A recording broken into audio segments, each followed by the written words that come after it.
Where are those? That's what we want to see. Amen. Well said. So Matt Cool said, "Can the letter be sourced, or they can't source the letter?" So supposedly this letter came from a some album that Maxwell had put together for Epstein's 50th birthday. And there's reports that says the Justice Department reviewed that letter. So, Patty, did you see that as soon as he came out and made that comment, I don't even draw. I don't even like drawing. I didn't like drawing in kindergarten. Then all of a sudden, everybody just started spewing out all of these doodles that he does, and he sells a doodle to charity like every year. I just thought it was hilarious. That was fun. Yeah. Lying about drawing and you selling. Fuck out of here. I don't draw. I don't even know how to spell. I don't write letters. You know, what I think is we're seeing this. We don't know all the things we haven't seen.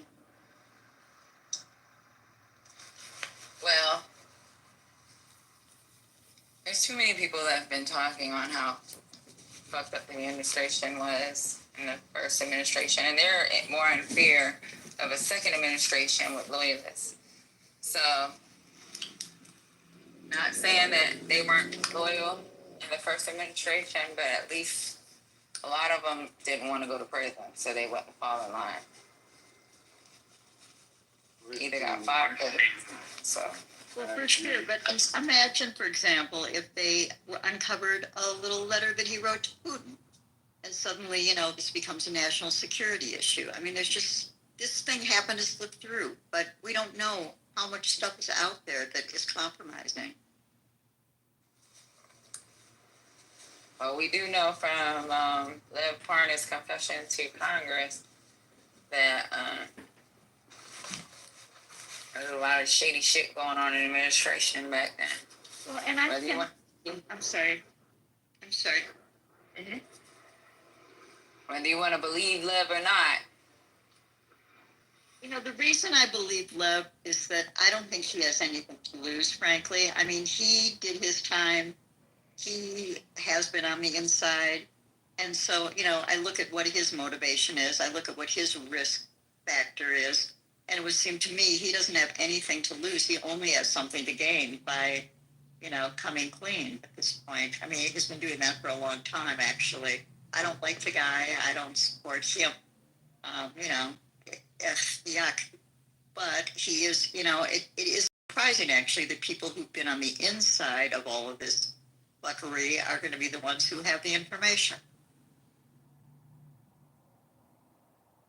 It just stands to reason. Yeah. I would think they would have a way to be able to, I mean, that the FBI, somebody would have a way to be able to confirm whether something is authentic or not. There's got to be a way, handwriting experts, all that sort of thing. We have all those tools.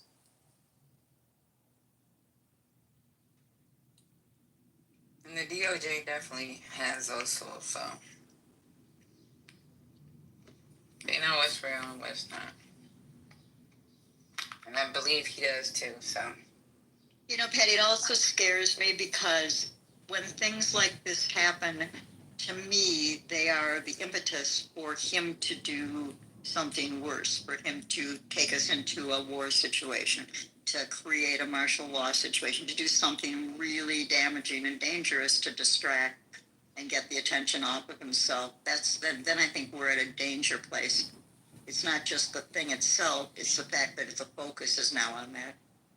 Hell, that's my biggest fear, is that he will get cornered and he will just randomly start a war, right, to actually say, well, we can't have impeachment hearings because we're in the middle of a war with the enemy. That's really my biggest fear. Right. That's when people